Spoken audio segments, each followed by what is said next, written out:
Since 2005, many complaints of missing girls and women from Nithari village in Uttar Pradesh's Noida have been coming to the police station.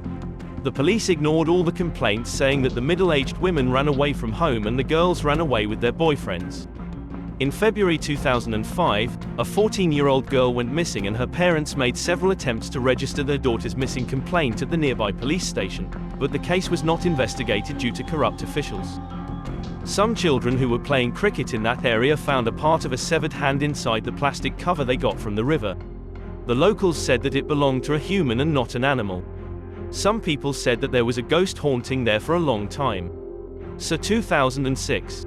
On December 7th, a breaking news hit all the media and people. The breaking news was that human skeletons were found behind a house.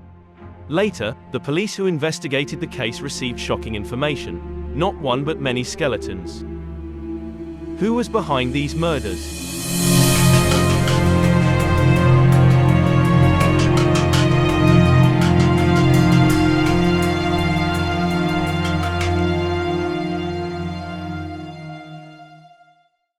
Moninder Singh, owner of House D35, Noida, resided in Chandigarh. As it was about 6 hours away from there, he had hired a domestic worker named Surinder Kohli for the maintenance of the house. The women and children disappeared only after Kohli arrived. In May 2006, the girl, Pale, had gone to Singh's bungalow after telling her father, but had since gone missing. The father searched for his daughter but failed. He then went to the police to report the missing person, but as usual the police refused to do so. Desperate and hopeless, the father finally knocked on the door of the Senior Superintendent of Police i.e. SSP in Noida office in June 2006. As per the order of SSP, a formal complaint was registered and investigation started. Police confirmed that Pale's mobile phone was still in use, traced the location and took them back to Singh's bungalow. On checking the call details of her phone, they found that the last call from that phone was the domestic helper Kohli. Following this, Kohli was taken into custody for further questioning. As soon as the owner Singh came to know about the arrest of the domestic servant, he freed him using money and power. In any case, the police did not have the evidence to keep him locked up for longer. They had to let him go. Realizing that police harassment and the country's criminal justice system would not help him, he finally approached the court in October 2006. After the court order, the police had to take action again during the investigation. Multiple plastic bags filled with human skeletons were found there. All this was recovered from the drain behind the bungalow. Eventually, the owner Singh and his assistant Kohli were arrested in December 2006 as more and more skeletons were dug up.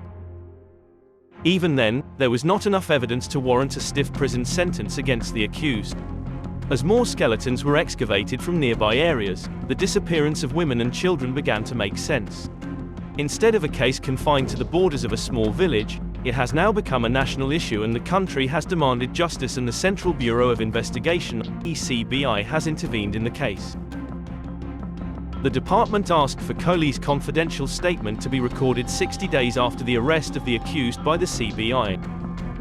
Eventually, they got Kohli's confession, which contained shocking details of how he lured his victims into his house under the guise of offering them jobs as helpers. He invited 9 female children, 2 male children and 5 elderly women to his house, first killed all of them and then raped the dead bodies. Then he cut the bodies into small parts and ate their human flesh. Finally, he dumped the debris in the drain behind the bungalow.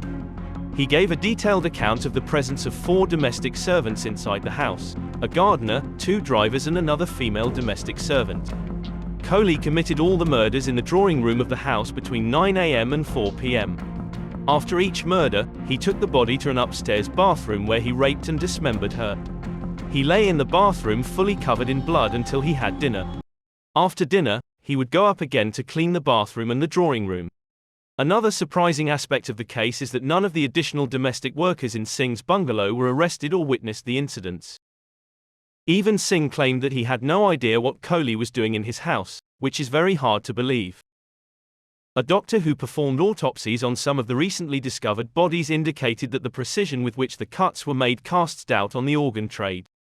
But the Ministry of Women and Child Development intervened in the case and ruled out the possibility of organ trafficking, as they further concluded that the motive for the killing was unclear. After WC's report came out, it raised some serious questions. There was no pattern or choice in the choice of victim, and they ruled out the possibility that Kohli was a serial killer or an organ trader. But if he wasn't a serial killer, why would he do it? Did someone instruct him to commit these crimes? The sewer behind the house was shallow, where the bodies would have been left, but the strange thing was that no one complained of the stench of rotting. Kohli himself admitted that the crime was committed in broad daylight, yet there is no secrecy in saying that no one saw the bodies being cremated. It usually takes 3 years for a corpse to decompose, but some deaths were recent, and yet only bones and skulls were found in the ditch. The verdict of the case is still pending as the case is being dragged from court to court. Sessions Court, even if the convict is sentenced, the convict has the right to approach the higher courts like High Court and Supreme Court of the country. They can approach the country's president to sign a mercy petition challenging the Supreme Court verdict. The whole process is very difficult and time-consuming, sometimes taking decades to sentence a criminal to death. In this case, both Singh and Kohli were found guilty, and Singh was charged as an accomplice of Kohli, who knew about all of Kohli's crimes but failed to report him to the police or take action against Kohli, who was committing all these crimes. The final verdict is yet to come as the hearing is in progress. The latest update on this case came out in 2017. The CBI court sentenced Singh and Kohli to death. Even today, they are in prison but still alive. Even though there is evidence and the guilty party is in custody, nothing can be done about it, but the Indian laws can only feed them in prison.